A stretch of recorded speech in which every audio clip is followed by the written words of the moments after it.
I think 20 है question number. Photo खींची हुई है, मैं आप लोगों को क्वेश्चन सेंड कर दूंगी ग्रुप में और वीडियो भी ग्रुप में सेंड कर दूंगी, ठीक है।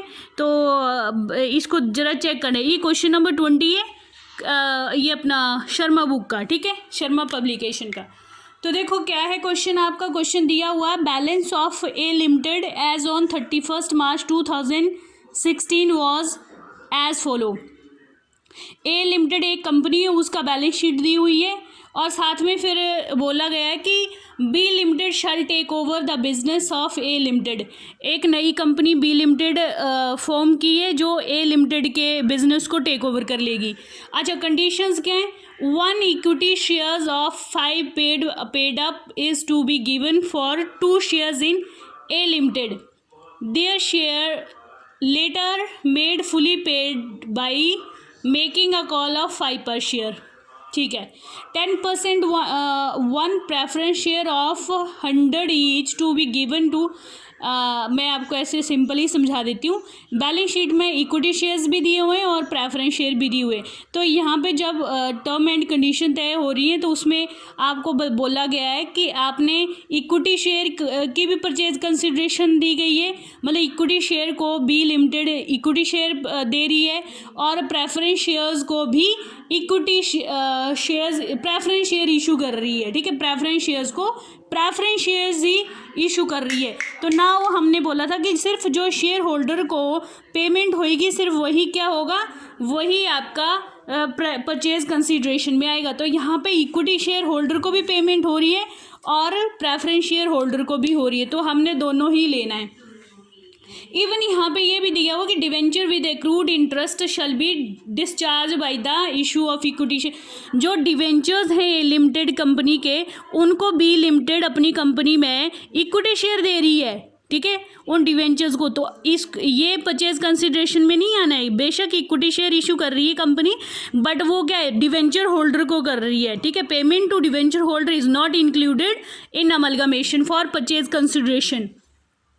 नाउ क्रेडिटर रिसीव 50%, क्रेडिटर दिए हुए हैं, क्रेडिटर को भी डिस्चार्ज किया हो। कैसे? 50% कैश दिया उनको, 25% उनको प्रेफरेंस शेयर्स दिए हुए और बाकी का जो कितना बचा 75 का 100%, 25% जो वो वेव्ड है, मतलब वो छोड़ दिए क्रेडिटर ने, ठीक है। प्रिलिमिनरी एक्सपेंसेस दिए हुए हैं 6000। Value of patents to be adjusted, तो पेटेंट्स दिए हुए हैं, बोला पेटेंट्स की वैल्यू को एडजस्ट करोगे आप जब टेक ओवर हो जाएगा तो, ठीक है। लेट्स सी क्या करने को बोला है आपको। Show journal entries in the books of A limited and balance sheet of B limited. A limited की जो जर्नल एंट्रीज हैं, मतलब ए लिमिटेड कौन सी कंपनी हुई आपकी? ए लिमिटेड आपकी सेलिंग कंपनी हुई, सेलिंग कंपनी। तो आपको बोला है कि ए लिमिटेड की बुक्स ऑफ अकाउंट्स में आपने जर्नल एंट्रीज करनी है, ठीक है। और बी लिमिटेड कौन सी कंपनी है आपकी? बी लिमिटेड है आपकी परचेजिंग कंपनी। परचेजिंग कंपनी की बुक्स ऑफ अकाउंट्स में आपने बैलेंस शीट बनानी है, ठीक है। तो सबसे पहले आप क्या कैलकुलेट करोगे? Purchase consideration. परचेज कंसीडरेशन हम क्या बोलते हैं कि परचेज कंसीडरेशन में आप इंक्लूड करते हो सिर्फ शेयर होल्डर को जो पेमेंट होती है, शेयर होल्डर्स को। Share holder can be equity share holder as well as preference share holder. Debentures holder are not included in purchase while we are calculating purchase consideration, ठीक है। तो देखो क्या दिया हुआ, इन्होंने बोला है कि एक इक्विटी शेयर के बदले में बी लिमिटेड एक इक्विटी शेयर देगी बी लिमिटेड, कितने? 30 शेयर्स के बदले में। ए लिमिटेड कंपनी में 30 शेयर होंगे तो उनको बी लिमिटेड, ऐसे समझो ए लिमिटेड पुरानी कंपनी, ये नई कंपनी बोलती भाई तुम्हें मैं 1 शेयर दूंगा अगर तुम्हारे पास 30 शेयर होंगे तो। बात समझ आई? 30 के बदले में 1 शेयर मिलेगा तुम्हें, ठीक है। और चलो पहले इसको ही सॉल्व करते हैं हम। तो 1 शेयर के बदले में 30 तो कैसे निकलेंगे? देखो ए लिमिटेड के टोटल शेयर्स कितने? ए लिमिटेड के एक मिनट क्या दिखाओ, 1 equity shares, 1 equity share 5 paid up to be given for 2 shares, sorry एक के बदले में 2, एक के बदले में 2, मतलब एक शेयर देगा बी अगर ए के पास 2 शेयर होंगे तो, ठीक है, एक शेयर के बदले में 2। तो देखो कितना बनेगा, टोटल इक्विटी शेयर्स कितने, टोटल इक्विटी शेयर है 5 लाख, भले इक्विटी शेयर्स कितने टोटल है ए के पास, 5 लाख, ठीक है, 5 लाख है ना, 5 लाख, या सीधा आप 50 भी कर सकते हो, ठीक है।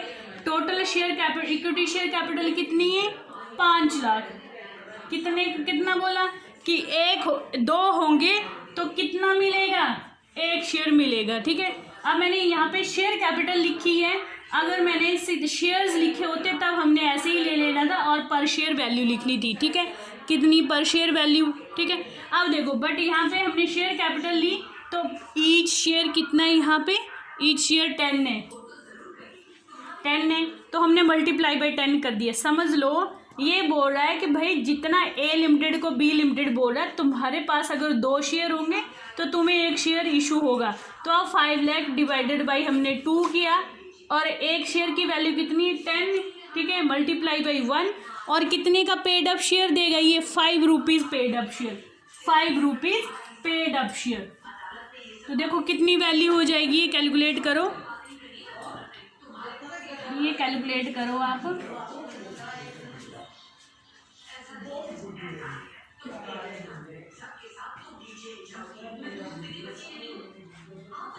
$1,25,000, 1,25,000, ठीक है। इक्विटी शेयर, अब देखो प्रेफरेंस शेयर्स भी दिए हुए, क्या बोल रहा है, 10% 1 preference shares of 100 each to be given to 30 preference share in A limited. बस बहुत अच्छी बात, इन्होंने बिल्कुल साफ साफ बोल दिया कि ए लिमिटेड के पास अगर 30 शेयर्स हैं, कौन से, प्रेफरेंस शेयर, अगर 30 शेयर्स हैं तो बोला उसको कितना, 1 शेयर मिलेगा। बी लिमिटेड बोला मैं 1 शेयर दूंगा।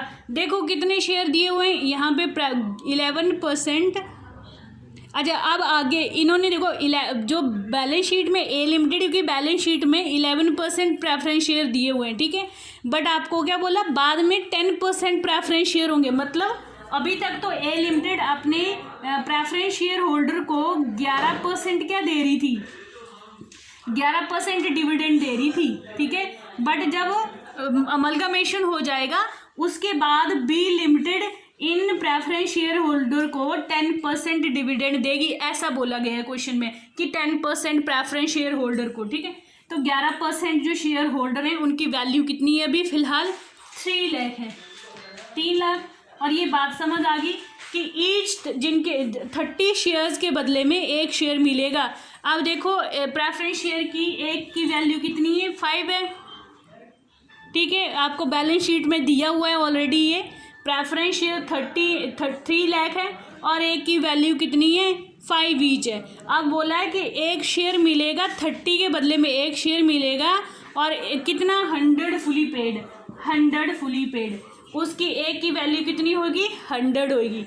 इसको भी आप करो कैलकुलेट,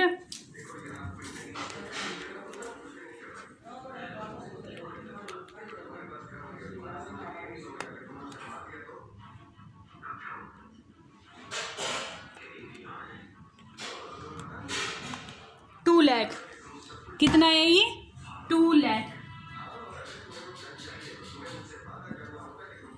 ठीक है। ये इक्विटी शेयर्स और ये क्या हो गया आपका, प्रेफरेंस शेयर्स कैपिटल, ठीक है। तो देखो कर दो टोटल कितना परचेज कंसीडरेशन बना आपका, 3,25,000, 3,25,000 आपका परचेज कंसीडरेशन बना, ठीक है। अब देखो क्वेश्चन में तो ये भी बोला गया है कि डिवेंचर होल्डर को भी डिस्चार्ज किया, उनको भी क्या किया, इक्विटी शेयर इशू के। बट फिलहाल आप याद रखो परचेज कंसीडरेशन में सिर्फ क्या करते हैं हम, शेयर होल्डर को जो पेमेंट की जाती है, ठीक है, शेयर होल्डर को ओनली समझ गए। परचेजिंग कंपनी शेयर होल्डर को सिर्फ जो पेमेंट करती है या जो कुछ भी देती है वही आपका परचेज कंसीडरेशन में इंक्लूडेड होता है। अब share holder can be equity और कैन बी प्रेफरेंस शेयर्स, समझ गए, कुछ भी हो सकते हैं इन दोनों को। अब देखो ये दोनों टाइप के शेयर होल्डर्स हो सकते हैं। अब इन दोनों को डिवेंचर्स भी इशू कर सकता है, कैश भी इशू कर सकता है और अपना इक्विटी भी शेयर इशू कर सकता है, प्रेफरेंस भी कर सकता है। मतलब जो परचेजिंग कंपनी है वो इक्विटी शेयर होल्डर और प्रेफरेंस शेयर होल्डर को इनमें से किसी भी फॉर्म में परचेज कंसीडरेशन कर सकता है, डिवेंचर भी, कैश भी, इक्विटी भी, प्रेफरेंस में भी। प्रेफरेंस को भी सेम, कैश, इक्विटी, डिवेंचर और इवन प्रेफरेंस और सारा कुछ दे सकता है। बट हमने यहाँ पे मैंने डिवेंचर नहीं लिया, समझ गए। शेयर होल्डर, सिर्फ शेयर होल्डर लेंगे हम, इक्विटी और प्रेफरेंस लेंगे, डिवेंचर नहीं आएगा, डिवेंचर नहीं आएगा। तो चलो ये परचेज कंसीडरेशन तो आ गया आपका। अब निकालते हैं हम जो भी आपको ये एडजस्टमेंट एंट्रीज में दिया है ना, पहले हम उसको सॉल्व कर लेते हैं। बाकी तो सब इजी है, क्या आपकी जर्नल एंट्रीज होंगी और क्या आपका बैलेंस शीट होगा, कुछ नहीं होगा। ये आपका हो गया। अब देखो आपको एडजस्टमेंट या एडिशनल एडजस्टमेंट एंट्रीज नहीं बोलते इनको, एडिशनल इन्फॉर्मेशन बोलते हैं। तो एडिशनल इन्फॉर्मेशन में आपको दिया debentures with accrued interest shall be discharge by issue of equity share of 10 each.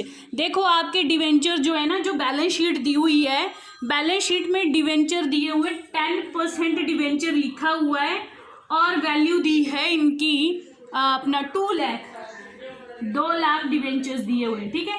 और साथ में बोले इंक्लूडिंग एक्रूड इंटरेस्ट, तो बैलेंस शीट में ही लाइबिलिटी में, अदर करंट लाइबिलिटी में एक्रूड इंटरेस्ट ऑन डिवेंचर भी दिया हुआ है और उसकी वैल्यू है आपके पास अपना 32,000। टोटल कितना बन गया? 2,32,000, ठीक है। अब देखो टोटल वैल्यू होगी डिवेंचर और एक्रूड इंटरेस्ट की 2,32,000। क्या बोला इसने? डिवेंचर विद ये इनको भी इशू शेयर किए हैं at the rate of 10 each, 10 का एक शेयर इक्विटी शेयर। आप देखो यहाँ पे लिखती हूँ मैं, ये बन गई वैल्यू टोटल। अब हम लिखेंगे B limited issued equity share to debentures holder. कितना? देखो टोटल वैल्यू कितनी है? 2,32,000 और 10 ईच, तो कितना हो जाएगा? 23,200। ये क्या बन गए? Equity shares. Number of equity share जो बी लिमिटेड ने किनको? डिवेंचर होल्डर को इशू किए। ये कहाँ पे काम आएंगी आपको? ये कैलकुलेशन कहाँ पे काम आएगी? जब आप बी लिमिटेड की बैलेंस शीट बनाओगे ना, जब बी लिमिटेड की बैलेंस शीट बनाओगे उस वक्त जब आप यहाँ पे कैपिटल बनाओगे, कैपिटल में आपका इक्विटी आएगा और प्रेफरेंस आएगा, ठीक है। इक्विटी में आप यहाँ पे ये यहाँ पे लिखोगे। बात समझ आ गई? कब काम आएंगे ये जब आप कैपिटल शेयर कैपिटल लिखोगे ना, वहाँ पे आपके काम आएंगे। ओके, नेक्स्ट क्या बोला इसने? नेक्स्ट बोला इसने कि creditor will receive 50% in cash, 25% in preference of 100 each. देखो टोटल क्रेडिटर कितने दिए हुए हैं आपको? टोटल क्रेडिटर्स जो आपको बैलेंस शीट में दिए वो है 1,60,000, ठीक है। 1,60,000। 1,60,000 का बोला जो 50% है, मीन्स कितना हुआ है? 80,000 will be paid in cash. ये कैश में पेमेंट हुई है, ये क्रेडिटर को डिस्चार्ज कर रहे हैं। अब आपस में वो क्या कर रहे हैं? अपना सेटलमेंट कर रहे हैं। ए लिमिटेड के सारे सब कुछ कौन टेक ओवर कर रहा है? B limited. अब बी लिमिटेड क्या करेगा? जिनको अपनी बैलेंस शीट में या अपने बिजनेस में रखना है और आगे कंटिन्यू करना, उनको रखेगा। जिनको निकालना उनको ले दे के रफा दफा कर देगा। अब इन क्रेडिटर को भी क्या कर रहा है? 1,60,000 के क्रेडिटर थे, उनमें से 80,000 तो उनको कैश दे दिया। बाकी जो बोला इन्होंने कि 25% इन प्रेफरेंस शेयर्स, 25% इसका कितना बना? 40,000। इसका 25 निकालो आप।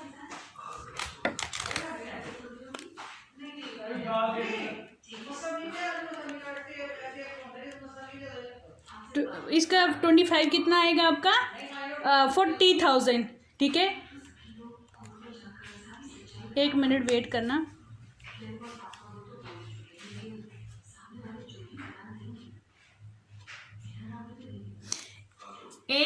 प्रेफरेंस शेयर्स, क्रेडिटर को प्रेफरेंस शेयर इशू किए कितने?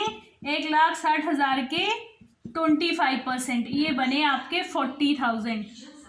कितने बने?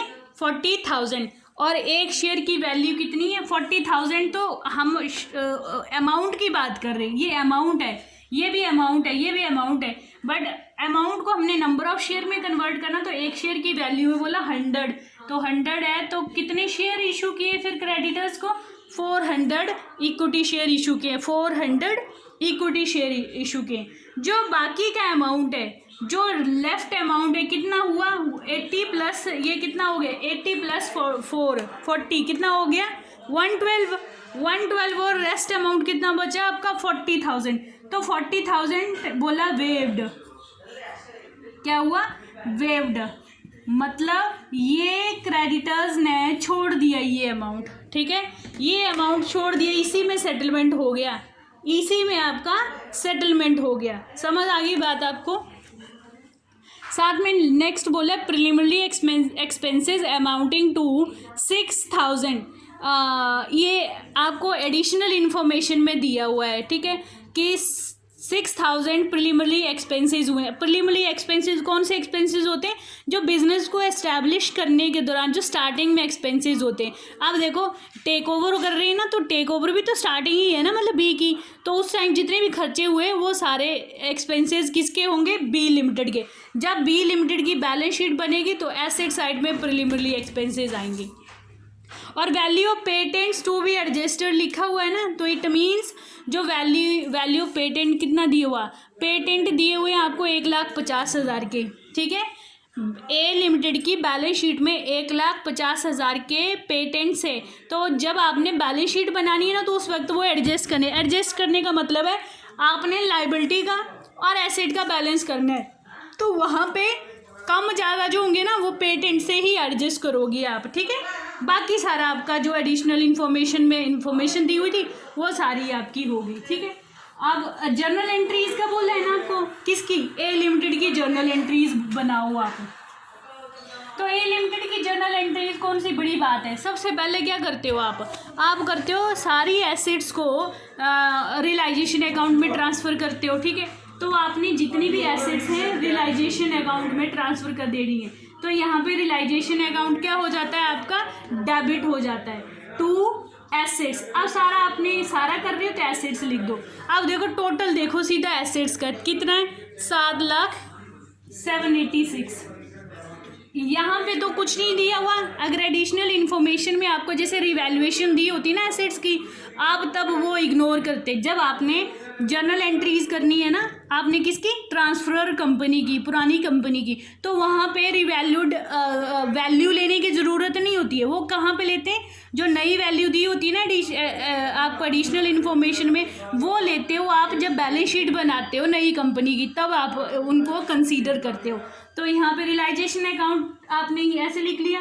अब आपने सारी लाइबिलिटीज़ को भी रियलाइजेशन में डालना है। तो लाइबिलिटीज़ में क्या क्या दिया? ऑल लाइबिलिटीज़ में डिवेंचर है मेरे ख्याल से 10%, क्रेडिटर्स थे, और एक आपका एक्रूड इंटरेस्ट है, इंटरेस्ट ऑन डिवेंचर। ये सारे अकाउंट आपने डेबिट करने। जितना अमाउंट दिया हुआ बैलेंस शीट में अमाउंट दिया हुआ है आपको, टू कर देना आपने रियलाइजेशन अकाउंट। ठीक है, तीसरा क्या करोगे आप? तीसरा आपका आएगा परचेज कंसीडरेशन का, ठीक है। पीसी की आप क्या करोगे, जर्नल एंट्री करोगे। तो क्या करते हो आप, transferee company account debit to realisation account. ये ट्रांसफररी कंपनी कौन सी है, B limited company account debit to realisation account. और कौन सा अमाउंट लेते हो, जो परचेज कंसीडरेशन का अमाउंट है वो लेते हो यहाँ पे, ठीक है। फोर्थ एंट्री कौन सी होती है आपकी, फोर्थ होती है, उसको बाइफ्रिकेट करते हो आप, ठीक है। कैश दिया तो कैश अलग से लिखोगे परचेज कंसीडरेशन में, इक्विटी लिखोगे, डिवेंचर जो कुछ दिया यहाँ पे परचेज कंसीडरेशन में से दो चीज़ें दी हुई, इक्विटी दिया हुआ है और प्रेफरेंस दिया हुआ है, ठीक है। तो पहले आप प्रेफरेंस शेयर लिखोगे, फिर आप इक्विटी शेयर लिखोगे, टू आप क्या करोगे, टू आप करोगे अपना बी लिमिटेड कौन सी, ट्रांसफररी कंपनी है आपकी, ठीक है। और बाइफ्रिकेट करके लिख दोगे अलग अलग, कितना प्रेफरेंस शेयर इशू किया है, कितना इक्विटी शेयर इशू किया है, ठीक है। 4 एंट्रीज होगी आपकी। 5वीं एंट्री होती है, 5वीं एंट्री कौन सी होती है आपकी, बताओ ज़रा। 5वीं एंट्री होगी अगर आपका आपने और भी अलग से करना है, ठीक है, तो आप उसको अलग से बाइफरिकेट कर सकते हो, राइट। जैसे कि यहाँ पे आपका दिया हुआ है प्रेफरेंस शेयर का, देखो प्रेफरेंस शेयर जो है वो पहले कितने थे आपके पास, पहले आपके पास थे अपने कितने थे पहले, देखो कहाँ गए, पहले थे आपके पास 3 लाख, ठीक है। और अभी कितने इशू किए, अभी इशू किए आपको 2 लाख, अभी कितने इशू है 2 लाख, मतलब समझ गए। 3 लाख की शेयर कैपिटल थी, अब 2 लाख की शेयर कैपिटल आई है, कितने का लॉस हो गया 1 लाख का, तो वो 1 लाख एडजस्ट करोगे अभी आप यहाँ पे, ठीक है।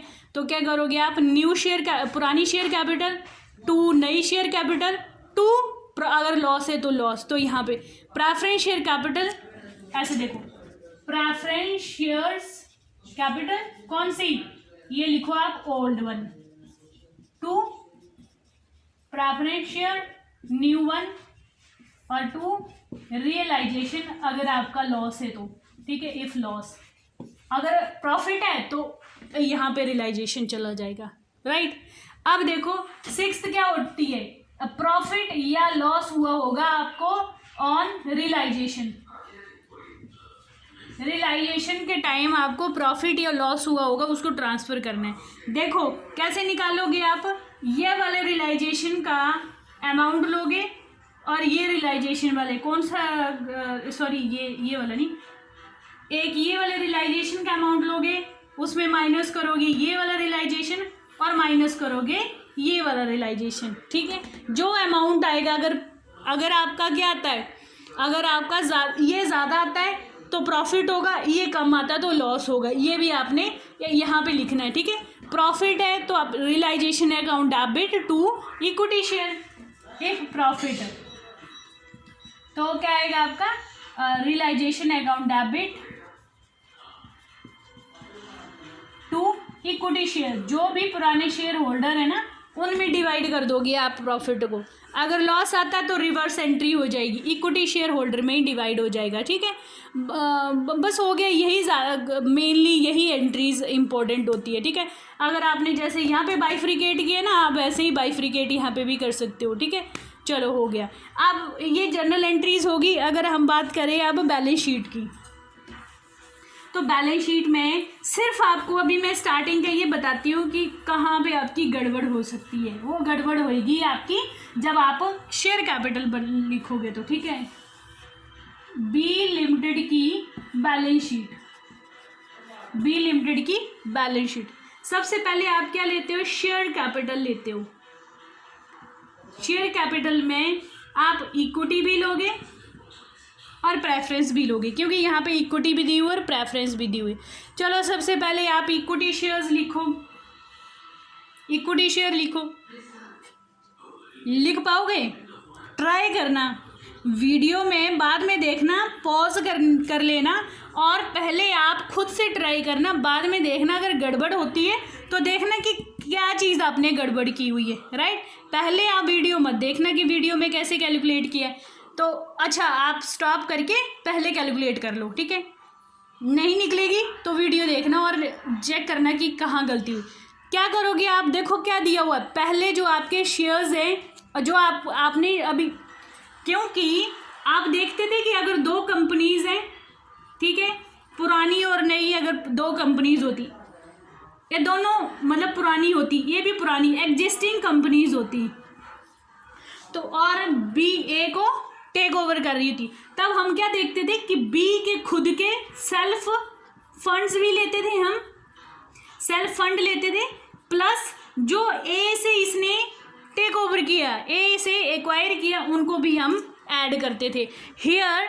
क्योंकि जो बी लिमिटेड है, बी लिमिटेड बिल्कुल नई कंपनी है जिसने ए लिमिटेड को टेक ओवर किया, इट मीन्स बी लिमिटेड के पास खुद का कुछ भी नहीं है, जो कुछ लिया वो ए लिमिटेड से लिया है। तो अब जो शेयर कैपिटल होगी ना, इक्विटी शेयर कैपिटल चाहे प्रेफरेंस, वो जो कुछ भी ए लिमिटेड के पास था ना वही आएगा यहाँ पे। अब पर एडिशनल इन्फॉर्मेशन में उसकी ट्रांजैक्शन की टर्म एंड कंडीशन तय की थी आपने। चलो देखो, एक तो परचेज कंसीडरेशन में आपने इक्विटी शेयर कैलकुलेट किया अभी, ठीक है, कि कितने इक्विटी शेयर आपने दिए थे, तो क्या टर्म एंड कंडीशन दिया हुआ था इन्होंने दिया था 1 equity share of 5 rupees paid up is to be given up for 2 shares. Okay, तो ये कितना 5 लाख के इक्विटी शेयर्स हैं, तो ये कितना निकाला था, आई थिंक 5 लाख, देखो 5 लाख के शेयर्स थे, और बोला था कि जिनके पास तो 2 शेयर्स होंगे उनको 1 शेयर मिलेगा बी लिमिटेड से,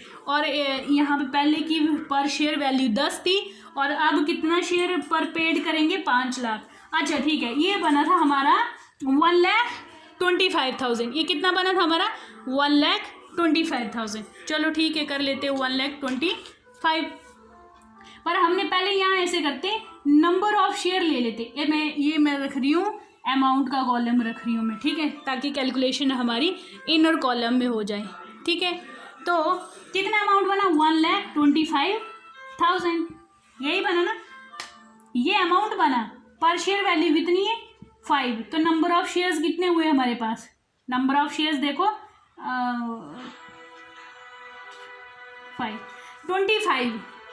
25,000, नंबर ऑफ शेयर्स 25,000 जो परचेज कंसीडरेशन से आए थे, प्लस मैंने प्लस क्यों लिखा, क्योंकि मैंने अभी पीछे अभी थोड़ी देर में पहले मैंने आपको डिवेंचर वाले भी बता दी कि डिवेंचर होल्डर को भी बी लिमिटेड ने इक्विटी शेयर दिए, जब मैंने बोला ना कि आपको काम आएंगे, इसीलिए मेरे को वो याद रह गए डिवेंचर्स होल्डर को। अब मैं उनकी कैलकुलेशन यहाँ पे करती हूँ, ये कितना है यहाँ पे लिख लो 25,000 शेयर्स, ठीक है। ये थे डिवेंचर होल्डर को, कितने percent debenture holder, 10% debenture holder को इक्विटी शेयर इशू किए, ठीक है, इनको ही, और प्लस डिवेंचर्स को प्लस एक्रूड इंटरेस्ट जो था उनको मिला के, तो डिवेंचर्स देखो कितने थे टोटल आपके 2 लाख, 2 लाख के आपके डिवेंचर्स थे, प्लस आपके एक्रूड जो इंटरेस्ट है वो था 32,000, ठीक है। टोटल कितना बन गया 2,32,000, ठीक है।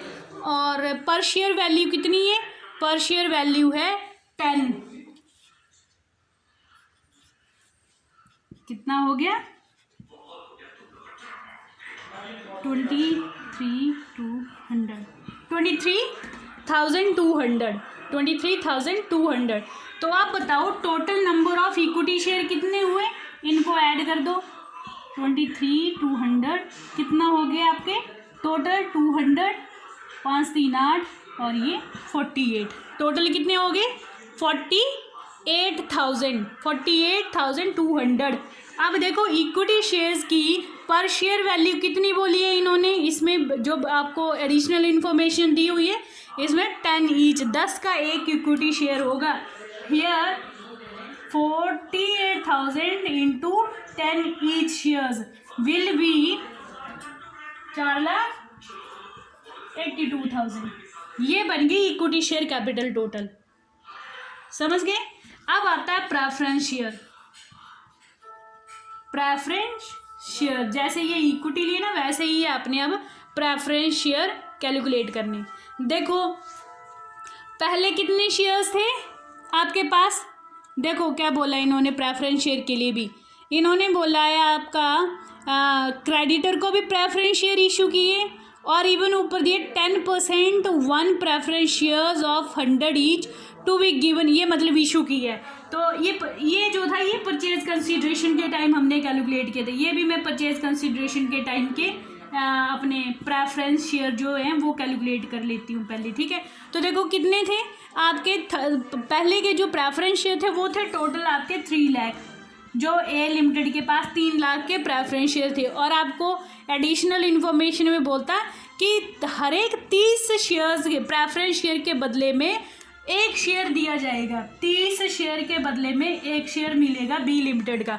और पर शेयर वैल्यू कितनी थी, जो 30 वाले जो पुराने उनकी पर वैल्यू 5 थी, और बाद में बी लिमिटेड पर प्रेफरेंस शेयर कितना देगा, 100 ईच देगा, 100 ईच देगा। तो इसकी वैल्यू जब हमने कैलकुलेट की थी तो ये की थी, मेरे ख्याल से ये आई थी आपकी, कितनी आई दोबारा कैलकुलेट करूँ मैं, ये आई 2 लाख, 2 लाख आई थी, ठीक है। 2 लाख पर शेयर कितना है 100, तो कितना हो गया 20,000 प्लस जो क्रेडिटर हैं, क्रेडिटर्स को भी शेयर इशू किए, कौन से 25% प्रेफरेंस शेयर को। तो हमने देखा था कि आपके जो 80,000 शेयर्स थे, मतलब 1,60,000 प्रेफरेंस शेयर कितने अपने क्रेडिटर कितने क्रेडिटर्स वो थे 1,60,000 का कितना 25%, यस 25% को कैसे लिख दिया मैंने, 25% को प्रेफरेंस शेयर इशू किए, तो वो बने आपके 40,000, है ना। 40,000 पर शेयर कितना है 100 है, तो एक शेयर की वैल्यू मतलब कितना हुआ, नंबर ऑफ शेयर्स कितने हुए 24,000, यही हुआ ना 24,000, ठीक है। तो अब देखो शेयर कैपिटल कितनी होएगी 24,000 पर शेयर कितने 100, तो कितना हो जाएगा 2,40,000,